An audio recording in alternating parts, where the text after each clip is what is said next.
During a charity event in Oakland, Shaquille O'Neal unexpectedly took the microphone and made a heartfelt public confession about Steph Curry that caught everyone off guard.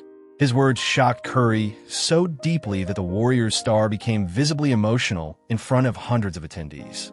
What Shaq revealed that night transformed their relationship and left the entire arena overcome with emotion. The sun was setting over the San Francisco Bay, casting a warm orange glow over the Oakland sky and reflecting off the glass of the Oracle Arena. It was a calm, typical Tuesday in California. Mild 72 degrees with a gentle ocean breeze carrying the familiar salty scent. But inside the arena, the atmosphere was anything but ordinary. The Heroes on Court charity event had gathered some of the NBA's greatest names to support war veterans facing hardship. Instead of thousands of roaring fans, around 500 people filled the stands. Veterans, their families, local children, and a handful of donors.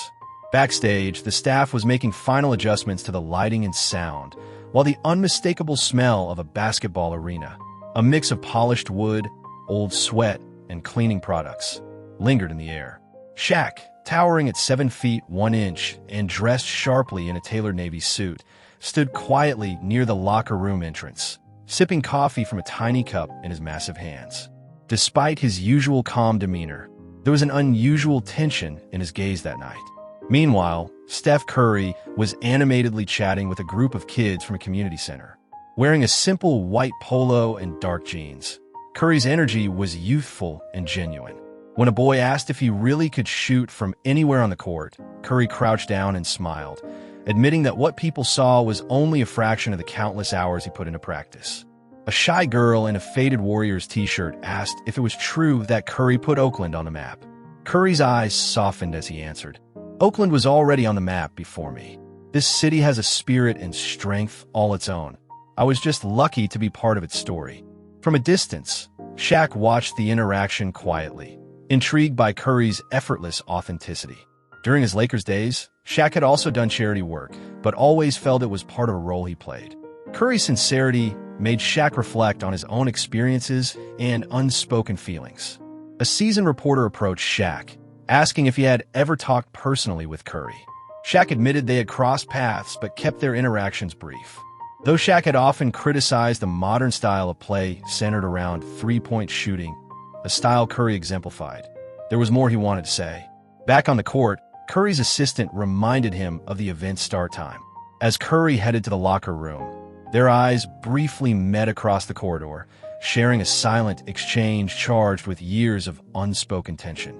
Alone in the hallway lined with Warriors history photos, Curry reflected on his journey, from Davidson College underdog to NBA champion. The heavy footsteps approaching told him who was coming before Shaq's deep voice called his name. They stood alone, away from cameras and crowds. Shaq's voice was steady but earnest as he spoke of a confession he had long held inside. "When Steph started changing the game, I resisted. I said basketball was losing its heart." He paused, then declared, "I was wrong. Completely wrong." The arena fell silent, the weight of Shaq's admission sinking in. Tears welled in his eyes as he continued, "I criticized Steph not because of the game, but because he showed me a kind of greatness I never achieved." Shaq revealed how he secretly studied Curry's games late at night, fascinated by how Curry overcame his physical limitations with skill and determination. He called Curry to the center of the court, apologizing publicly for his earlier criticism. "You didn't destroy basketball," Shaq said, voice breaking with emotion. "You evolved it. You made the impossible believable, inspiring countless kids around the world to dream." The crowd, from veterans to children, listened intently. Shaq concluded, "Greatness doesn't look the same for everyone. I thought you had to dominate physically like me. But you, Steph, you dominate with heart and spirit. That's a kind of greatness I never had." Steph, tears streaming, responded with gratitude and respect. "All I wanted was respect from legends like you. Your words mean more than you know." That night at Oracle Arena, two NBA icons bridged a gap not only between their eras, but within themselves, teaching everyone present a profound lesson about humility, respect, and the many faces of greatness. Like, comment, and subscribe for more such stories. Until then, goodbye.